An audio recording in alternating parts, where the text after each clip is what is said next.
Souvent dans Stargate, on pense à des races extraterrestres ou à des vaisseaux spatiaux, ou encore à la mythique porte des étoiles. Mais il est vrai qu'il y a un élément sur lequel on ne s'attarde pas tant que ça, et pourtant qui est primordial dans le récit de Stargate, c'est les planètes. Salut à tous, c'est Mackay, et aujourd'hui je vais vous parler des planètes de Stargate qui m'ont le plus marqué.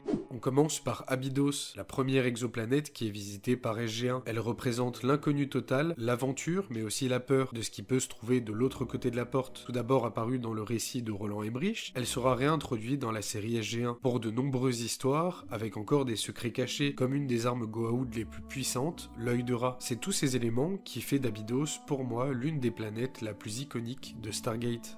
Notre guide s'appelle Oma. Et vous êtes tous là? Je vous souhaite bonne chance. Nous ne nous reverrons plus, O'Neill. Pas avant longtemps, en tout cas. Au revoir. Ne vous inquiétez pas. Vous trouverez le chemin.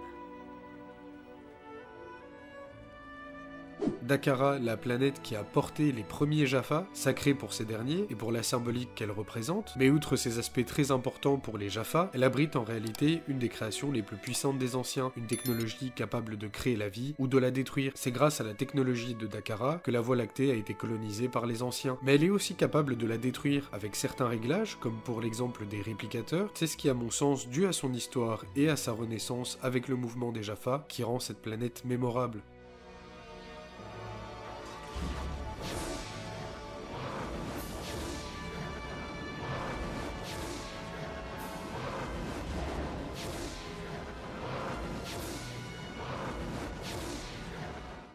Pour finir, la Terre. On est habitué dans la série à se retrouver dans diverses situations sur cette dernière, bien souvent par le prisme du SGC, mais dans quelques situations dans le reste du monde. En plus d'être riche en histoire, comme la rébellion qui a mené à ce que la porte soit enfouie, l'attachement des anciens à la Terre, avec leur avant-poste, et la seconde porte des étoiles, enfouie sous les glaces, et les différentes cultures qui ont fait germer des civilisations dans les quatre coins de la Voie lactée. La richesse de la Terre est très importante dans le récit de la franchise Stargate, contrairement à certaines autres franchises de science-fiction. C'est un sujet que j'avais vraiment envie de traiter avec vous. J'ai pas donné beaucoup d'exemples parce qu'il y a énormément de planètes sur lesquelles on pourrait revenir, mais cette vidéo avait plus pour but de rappeler certains fondamentaux, tellement SG-1 a exploré de planètes, de galaxies, et même dans une moindre mesure avec Stargate Universe, l'univers en lui-même, ça nous permet de nous rappeler que cet univers est riche de bien des manières. Alors il est vrai qu'il y a la traditionnelle forêt canadienne, mais pour certains mondes, il y a eu un effort vraiment visible. C'est tout pour cette petite vidéo du calendrier de l'Avent. Vous pouvez rejoindre le serveur Discord, et si le contenu de science-fiction vous plaît, j'ai ma chaîne secondaire qui en parle. Merci d'avoir regardé la vidéo, à demain 10h.